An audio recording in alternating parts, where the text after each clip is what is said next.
Diálogos de Ciencia, que forma parte del proyecto Temas de Ciencia Contemporánea de la UNAM. Estamos trabajando en colaboración con el CECADET, la Dirección General de Divulgación de la Ciencia, el CONACYT y SOMEDICIT. El día de hoy les traemos el tema de paleontología y para ello hemos invitado a Rafael López del Instituto de Geología de la UNAM. Rafael, bienvenido al programa. Muchas gracias. Bueno, sabemos que tú te dedicas a la paleontología, pero ¿nos puedes decir brevemente qué es la paleontología? Bueno, la paleontología es la ciencia que estudia los organismos que vivieron hace más de 70.000 años y que actualmente se encuentran en el registro fósil en las rocas. O sea, las diferentes capas de las rocas pues, contienen restos de organismos y estudiamos justamente los restos y a partir de ahí pues, se infieren pues, algunas características que pudieran tener los organismos. Generalmente cuando la gente oye hablar acerca de la paleontología, lo primero que nos viene a la mente son los grandes dinosaurios, ¿no? Sí, efectivamente, cuando hablas de paleontología, pues en general te imaginas a un señor pues, con un sombrero, un látigo, así algo así como Indiana Jones, Parque Jurásico, cosas de este tipo. Pero la realidad es totalmente distinta.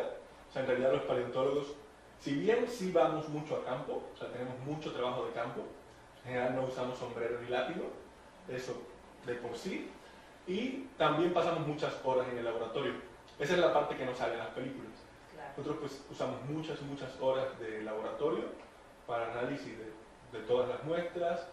Los fósiles en general también hay que limpiarlos, o sea, no salen así hermosos como se ven en los museos, sino lleva todo un proceso y es un proceso de un equipo de trabajo.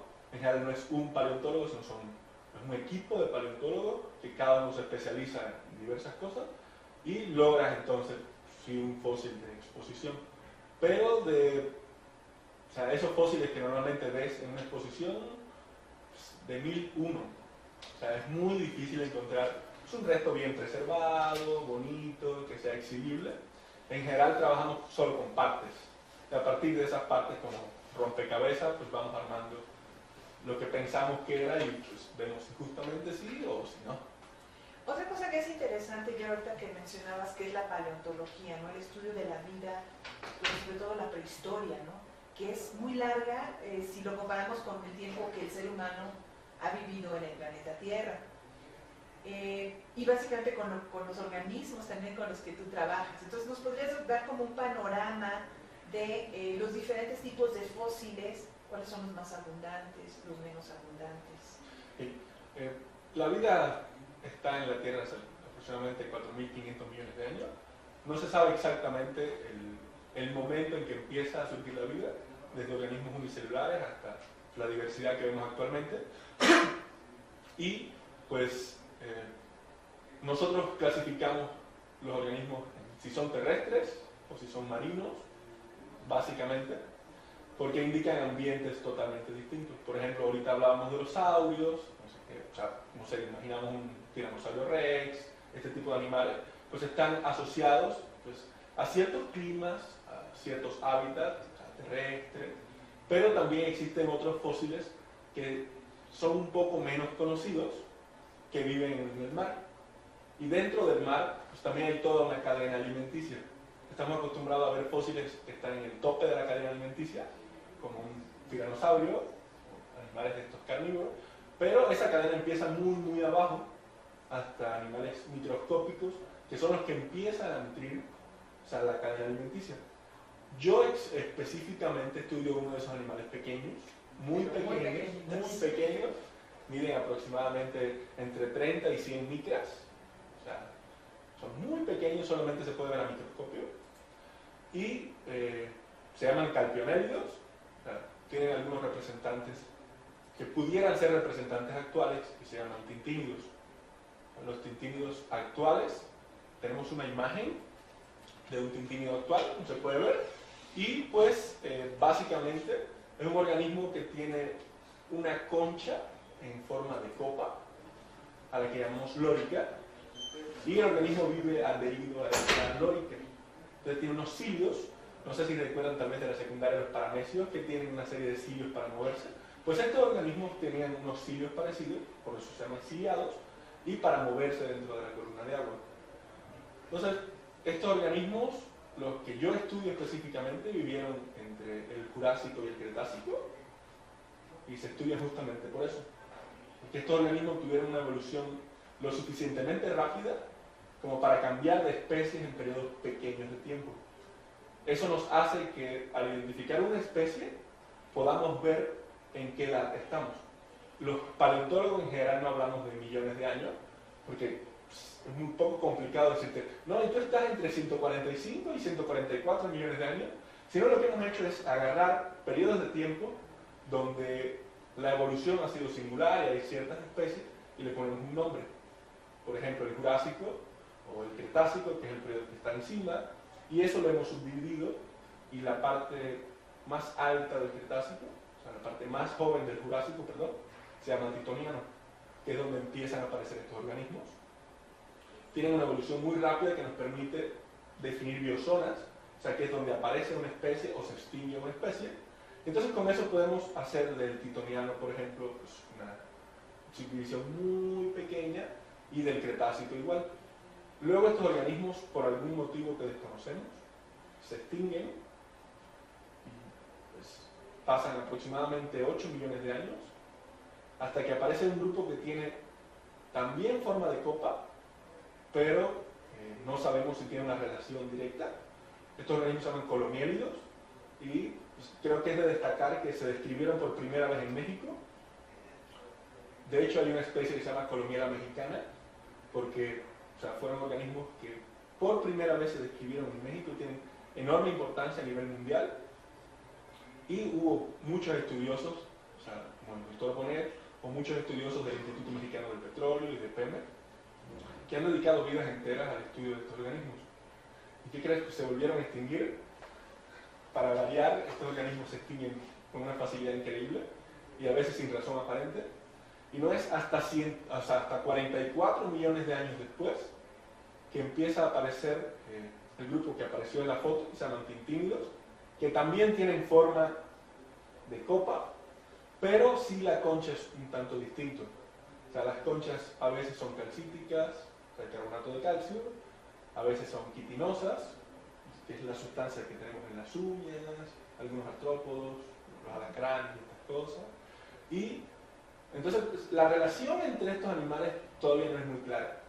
Puede ser que efectivamente se hayan extinguido y lo que haya aparecido en la primera aparición de 8 millones de años, pues sean organismos totalmente distintos, que su biología sea distinta y que solamente la forma sea para adaptarse a un medio determinado. Estos son organismos que viven en ambientes profundos, o sea, mar profundo, pero viven en los 150 primeros metros de la columna de agua. Entonces, como viven en lugares similares, probablemente sea eso. Y otros investigadores plantean que tal vez no se extinguieron, sino que la concha cambió, o sea, su lórica cambia a un material que no se preserva en el registro fósil. El registro fósil es muy discontinuo y solo se preservan partes en general duras, excepto algunos hallazgos de medusas y estas cosas, pero son muy aislados. Pues si no hay una parte dura, no se preserva en general. Entonces puede que haya ocurrido esto, pero desgraciadamente como no contamos con los organismos, sino solo sus partes, pues es muy difícil inferir algo. Claro. Lo que llama también la atención es cuando nos enseñan las eras geológicas, ¿no? Tenemos las diferentes capas y demás. Y tú has mencionado, bueno, yo estoy viendo y estoy estudiando estos organismos, se presentan en el límite Jurásico-Cretácico. Obviamente este es uno de tantos límites que existen dentro de toda nuestra visión histórica del planeta Tierra. ¿Por qué te llama la atención precisamente este límite de Jurásico-Cretácico?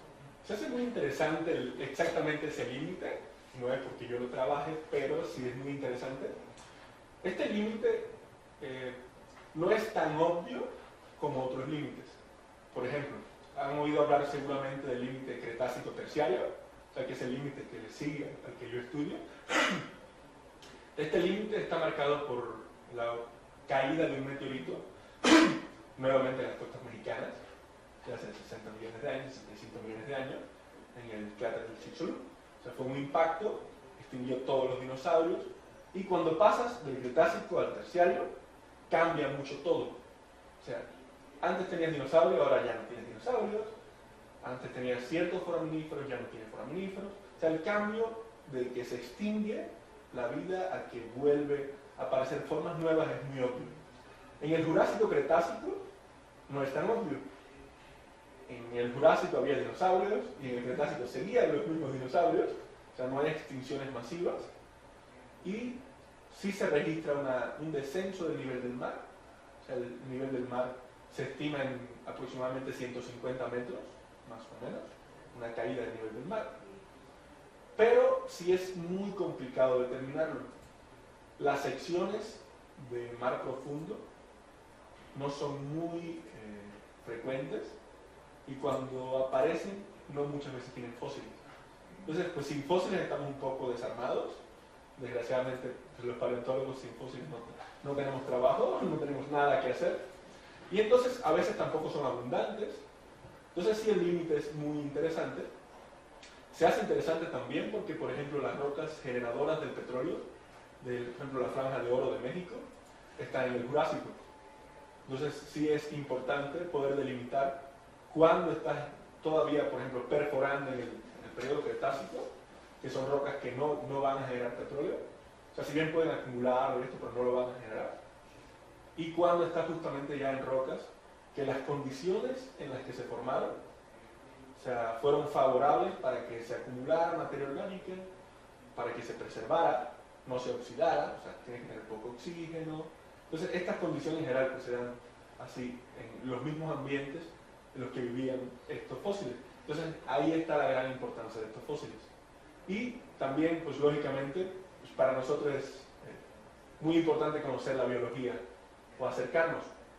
Tenemos una imagen de justamente algo muy interesante que estamos encontrando ahora mismo en México, y es de los tintínidos actuales sabemos aproximadamente cómo se reproducían, y lo que hacen es, tienen como dos conchas, dos copas, y lo que hacen es unen las conchas y ahí pues hacen el intercambio genético.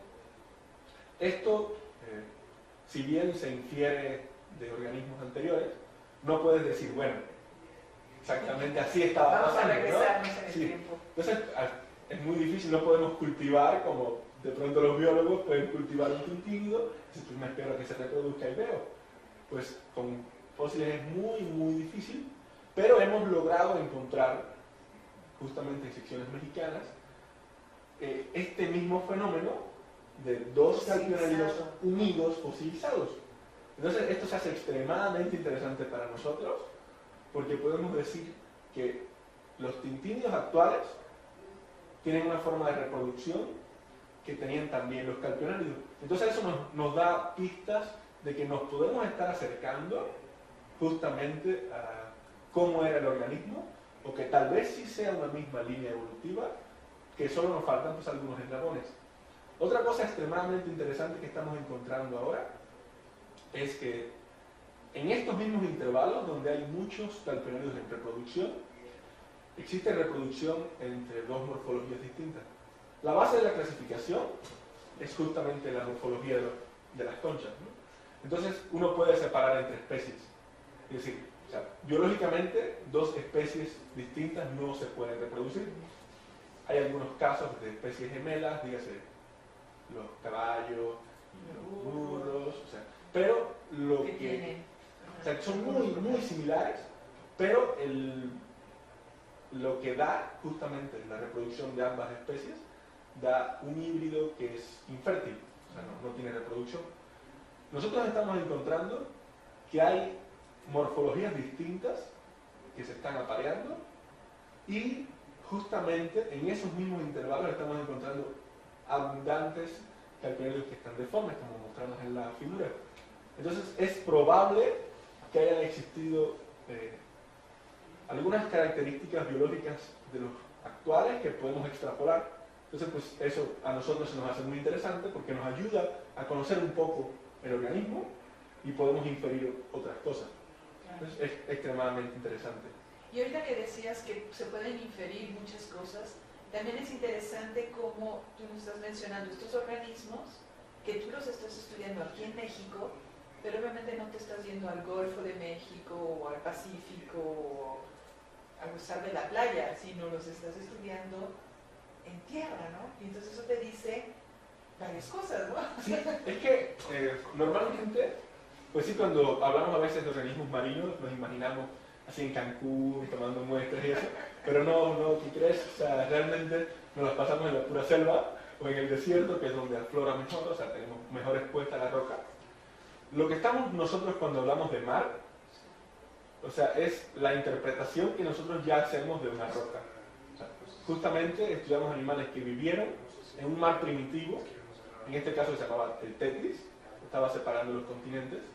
Los continentes lógicamente no se parecían en nada a lo que estamos viendo ahora, donde ahora hay playa, puede ser que hace 65 millones de años o 145 millones de años fuera totalmente otra cosa. Y pues estudiamos estos organismos que eran oceánicos, y al ser tan pequeños, y eso es otra cosa que los hace muy interesantes, o sea, los organismos grandes, por ejemplo, dígase, imagínate un caracol. O sea, estos caracoles, por ejemplo, pues es muy difícil que pasen de México a Europa, por ejemplo. Pero si eres un organismo tan pequeño, las corrientes te dispersan muy fácil. Entonces se llaman organismos pandémicos. Entonces, estos mismos fósiles que estamos estudiando ahora en México, los están estudiando en África, los están estudiando en los Montes Cárpatos, o sea, en toda Europa. Entonces eso nos ayuda a establecer lo que nosotros llamamos correlaciones, o sea, horizontes que tienen la misma edad aquí en México y en Europa. Entonces podemos reconstruir, o sea, todo el pasado. Entonces es un trabajo más como de Sherlock Holmes, y estamos ahí con nuestras lupas y nuestros microscopios tratando de reconstruir cómo era nuestro planeta hace una cantidad de millones de años determinadas, en mi caso 145. Entonces sí es un trabajo muy detectivesco y muy bonito, pero sí pasamos mucho tiempo en la selva, mucho tiempo en el desierto y mucho tiempo después en el laboratorio añorando el desierto y la selva, porque normalmente hacemos jornadas de 8 o 9 horas en un microscopio y sigue un poco cansado. Entonces ahí ya nos da ganas de ir de nuevo al campo. Y cuando llevas 20 días en el campo ya tienes deseos de estar en el laboratorio. Entonces no nos aburrimos nunca, es un trabajo. El trabajo del paleontólogo es muy hermoso, la verdad. Lástima que haya muy poca gente que quiera hacerlo. Y ahora sí que no es por propaganda, pero quisiera incitar a los estudiantes de las preparatorias, o sea, que hay carreras que son realmente hermosas, como la geología, la biología. Aquí en la UNAM pues, tenemos una carrera que se llama Ciencias de la Tierra, que tiene un amplio espectro. Entonces, pues hay carreras muy hermosas. No hay que ir a estudiar a Estados Unidos, a Canadá, porque a veces encuentro personas que me dicen, no, yo quiero ser paleontólogo, pero pues, no sé, tal vez hay que irse a Estados Unidos. No, pues aquí tenemos la carrera. Aquí hacen falta desde personas que estudian dinosaurios hasta personas que estudian microfósiles. O sea, tenemos enormes yacimientos de petróleo que están aún por descubrir, otros que hay que estudiarlos. Entonces, creo que sería excelente si las nuevas generaciones quisieran relevarnos ya a nosotros, que ya no estamos tan nuevos. Entonces, y sobre todo ahorita, qué bueno que mencionas esta parte, ¿no? Porque muchas veces dices, bueno, ¿cuáles son las aplicaciones prácticas que tiene la paleontología en nuestra vida cotidiana? Dices, yo no dependo de la paleontología. Dices, perdón, te transportas en el microbús, en el taxi, en cualquier medio, gracias a la paleontología. Sí, gracias a muchos biólogos, geólogos, paleontólogos, perforadores, mineros. O sea, todo depende actualmente de petróleos o minerales. Entonces, el geólogo creo que es una profesión muy noble porque pues, es justamente los que se encargan de encontrar esos yacimientos. Grandes guerras, o sea, estamos viendo enormes cantidades de guerra justamente por el petróleo. Y México es un país muy privilegiado.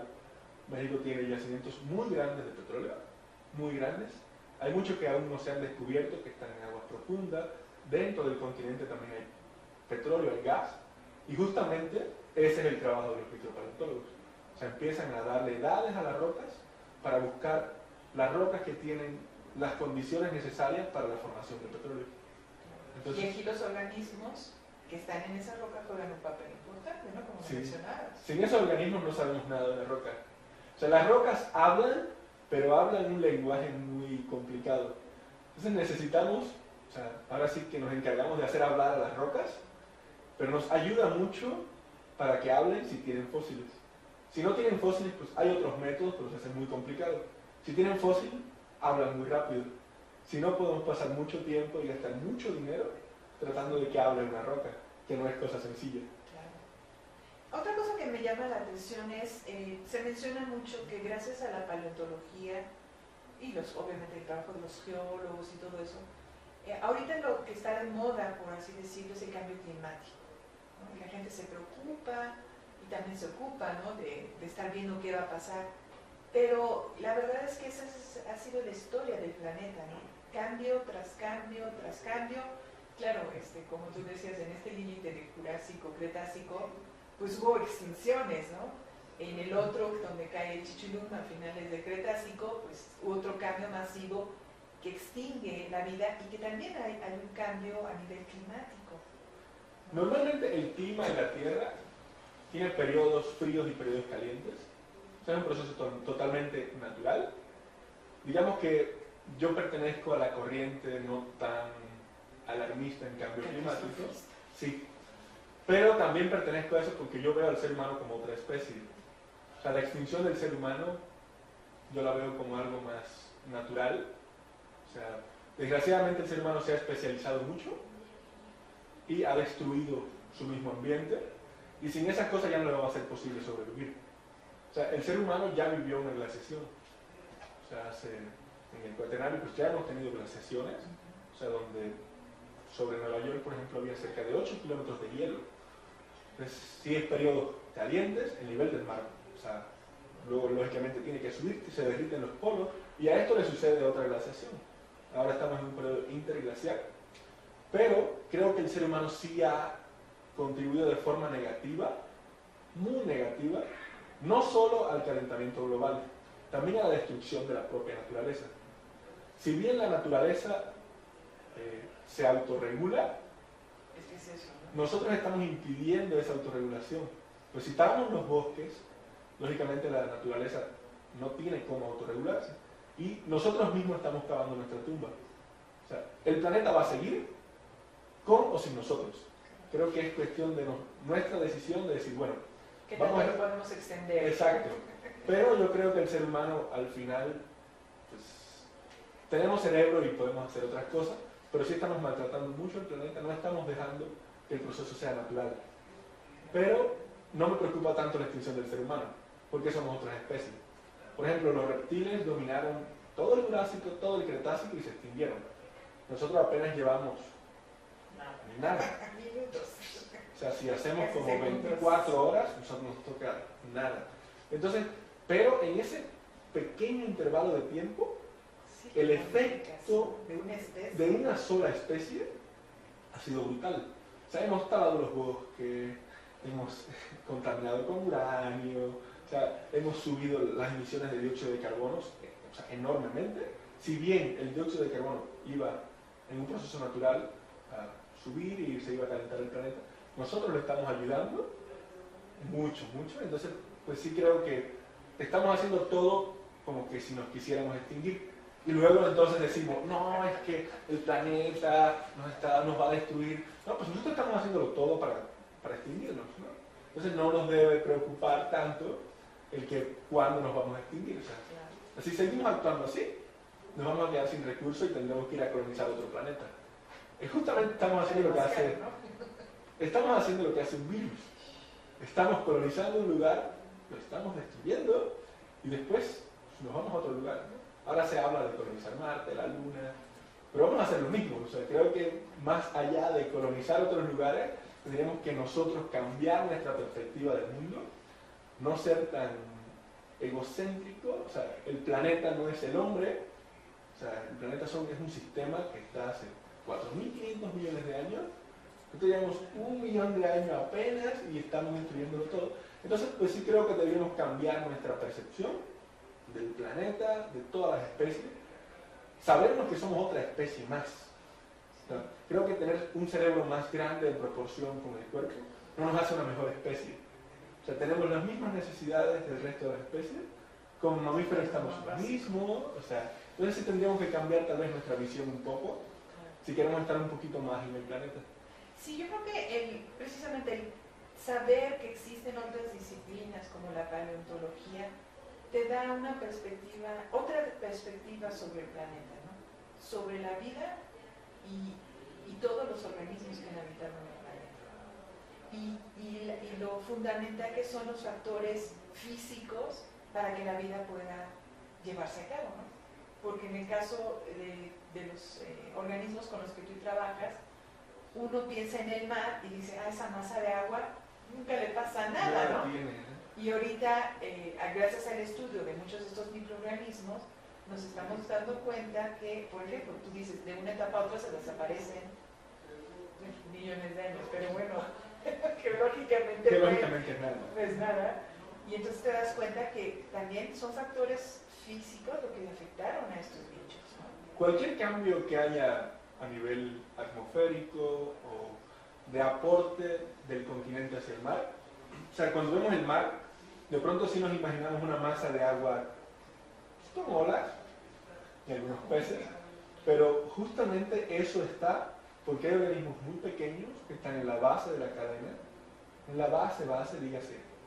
Si bien nosotros, nuestra base la podemos ver como una lechuga, o sea, también están las lechuguitas marinas, que son justamente fitoplancton, que son algas, son organismos muy, muy pequeños. Si esos organismos cambian, toda la cadena se viene abajo. Entonces, nosotros que nos creemos a veces en el tope de la cadena evolutiva, y la cadena trófica, la cadena alimenticia, no nos damos cuenta que si esa base se destruye, todo lo otro se viene abajo. Por ejemplo, en el mar hay periodos donde la cantidad de oxígeno de los fondos disminuye.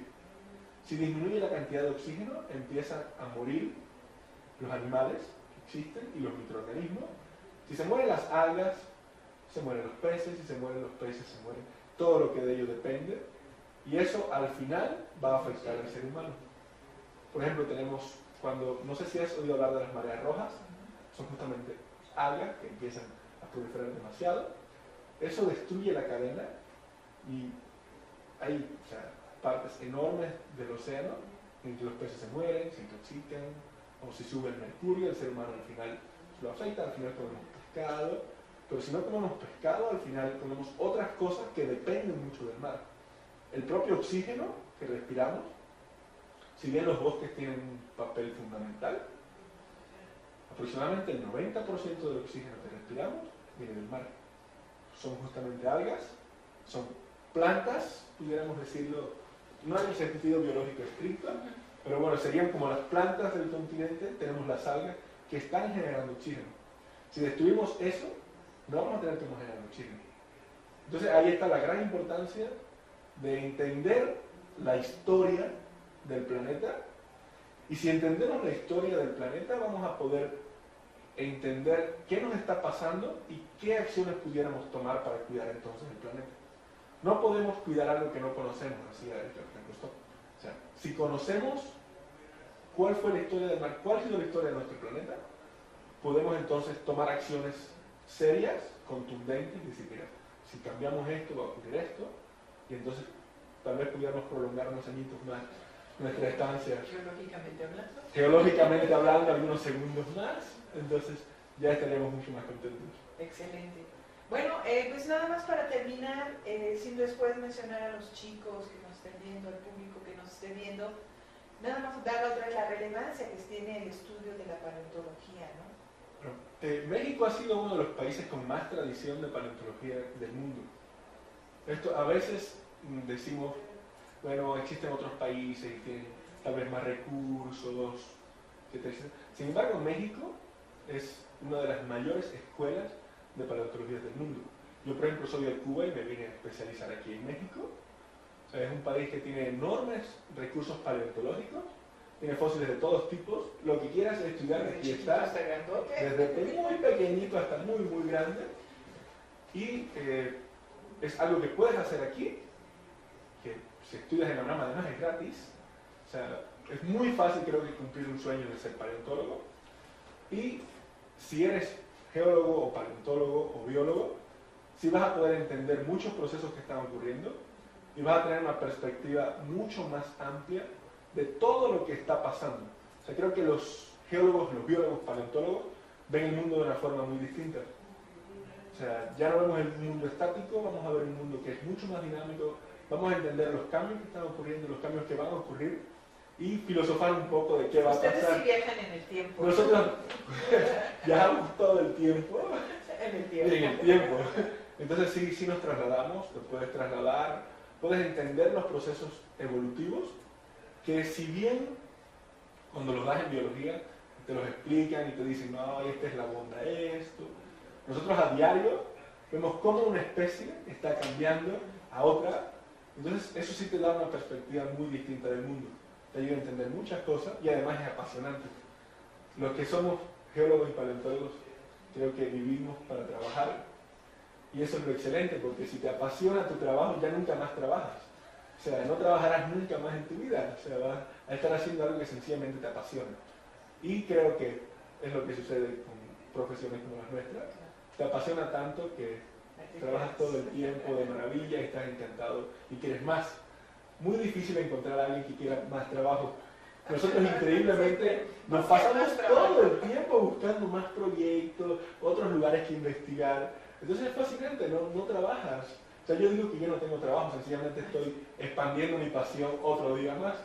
Entonces, sí, la verdad, creo que quisiera mandar un mensaje a las generaciones que ahora tal vez estén en preparatoria, cosas así, que si el día de mañana, o sea, tienen interés hacia las ciencias naturales, porque sí hay que tener interés realmente, o sea, sí tienes que tener ese bichito de científico y de detective que te dé un quiero saber más, quiero llegar más allá, o sea, esa curiosidad innata de muchas personas, pues creo que la geología, la biología y la paleontología es una excelente opción para estudiar. Claro, y no solamente que tú te dediques a estudiar esto, ¿no? Tú bien lo mencionabas, es un trabajo, es una profesión en la que te llegas a apasionar y también lo podrías hacer de hobby. O sea, alguien que ya esté formado y demás, pues puede meterse a esto como algo para conocer más sobre el planeta donde vives o la región en donde tú vives, porque como bien mencionabas, en México siempre hay lugares donde hay fósiles, que muchas veces cuando tú pasas por ese lugar dices, esta polvareda, estas rocas, ¿no? Y que si se tomara uno el atrevimiento de decir, vamos a llevarnos un poquito de este polvito, o ya fuimos al museo y vamos a comprar esta muestra, se asombraría uno como a través de herramientas como es el microscopio o una simple lupa uno empezaría a ver conchitas. Te asombraría en la playa en la que te estás bañando de pronto. Que los granos de arena no son granos de arena. No hay tal arena, hay muchos microfósiles ahí, o sea, hay muchos microorganismos, muchas testas. Y te sorprendería también que muchos de los ejemplares de fósiles mejores preservados del mundo no lo han encontrado paleontólogos, lo han encontrado aficionados a la paleontología. Son personas que dedican mucho tiempo de su tiempo libre como hobby y es uno de los mayores hallazgos así, paleontológicos, están en general en manos de coleccionistas. Hay personas que coleccionan estas rocas que para muchas personas pueden ser nada, pero tienen un valor enorme, o sea, no solo monetario, sino evolutivo, un valor histórico, y sí muchos ejemplares están en manos de aficionados, que muchas veces nos los prestan para estudiarlos. Entonces, a los que también quieren ser aficionados a esto, es una afición para muchos años. Y luego otra cosa que también me llama la atención es cuando tú llegas a ver como las fotografías que nos muestras, ¿no? Dices, son organismos vivos y luego tenemos ahí las películas de ciencia ficción y dices, ay, es que se pasaron, ¿no? ¿Cómo va a existir un bicho así? Y la naturaleza nos tiene bichos hermosísimos, súper extraños, en donde pues le puedes inventar casi la vida, porque bueno, en realidad no conocemos su estilo de vida, cómo se alimentaba, etc. Pero nos da unas pistas increíbles para todos aquellos jóvenes que quieran hacer arte, hacer películas. Entonces, es una fuente de inspiración, ¿no? Y que muchas de las películas a veces incluso tienen una base. Totalmente, entonces necesitan paleontólogos para Exacto. asesorarlos. Entonces, esa relación artes así con estilo paleontológico muy interesante. He visto obras de artes estilo trilobites, he visto En la muchas arquitectura, ¿no? Cómo muchas aprovechan sí, el recrear esta parte de la vida del pasado para que podamos vivir actualmente de forma más cómoda. sí, creo que pudiéramos elevar nuestra calidad de vida si entendiéramos qué está sucediendo con el planeta, qué ha sucedido. Exacto. Entonces sí tenemos mucho trabajo. Entonces acudamos a los paleontólogos y geólogos para que nos inspiren un poco. Sí, ahí estamos en el Instituto de Geología, así que cuando quieras estás bienvenida. Excelente. Tenemos Muchísimas muchos geólogos, muchos paleontólogos. Perfecto. Bueno, pues queremos agradecerte, Rafael, la presencia aquí el día de hoy. Lo pueden encontrar en el Instituto de Geología, lo pueden buscar en cualquiera de los buscadores que ustedes quieran, pueden ahí ver su trabajo. Rafael López Martínez, Instituto de Geología de la UNAM. Y bueno, pues muchísimas gracias por estar Bueno, aquí. muchas gracias a ti y muchas gracias a toda la audiencia. Perfecto, pues muchas gracias.